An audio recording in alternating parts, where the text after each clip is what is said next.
नवरात्रि व्रत नियम। इन 10 नियमों के अनुसार ही करें उपवास। नवरात्रि में व्रत और उपवास को नियमों से ही करना चाहिए। व्रत नियमों का पालन करना जरूरी होता है।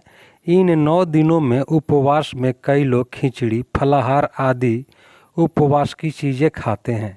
इसके अलावा व्रत रखने के कुछ नियम भी हैं। आइए जानते हैं इन नियमों को। पहला नियम है, यदि आप नवरात्रि का उपवास रख रहे हैं तो ब्रह्मचर्य व्रत का पालन करें। दूसरा नंबर है, इन 9 दिनों में झूठ नहीं बोलना चाहिए और क्रोध नहीं करना चाहिए। तीसरा नंबर, इन 9 दिनों में किसी भी प्रकार से किसी महिला या कन्या का अपमान न करें।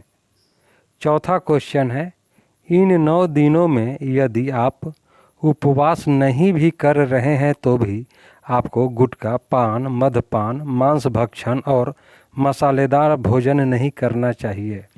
व्रत में बार बार जल पीने से भी बचना चाहिए। पांचवा नंबर, अधिकतर लोग 2 समय खूब फरियाली खाकर उपवास करते हैं। ऐसा करने से व्रत का फल नहीं मिलता है। उपवास को उपवास के तरीके से ही करना चाहिए। नवरात्रि के दौरान रसोपवास, फलोपवास, दुग्धोपवास, लघु उपवास, आधोपवास और पूर्णोपवास किया जाता है। जिसकी जैसी क्षमता होती है वह वैसा उपवास करता है।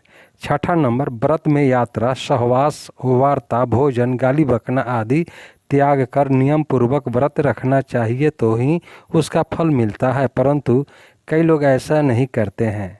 सातवां, अशौच अवस्था में व्रत नहीं करना चाहिए। जिसकी शारीरिक स्थिति ठीक न हो, व्रत करने से उत्तेजना बढ़े और व्रत रखने पर व्रत भंग होने की संभावना हो, उसे व्रत नहीं करना चाहिए। राजस्वरा स्त्री को भी व्रत नहीं रखना चाहिए। यदि कहीं पर जरूरी यात्रा करनी हो तब भी व्रत रखना जरूरी नहीं है।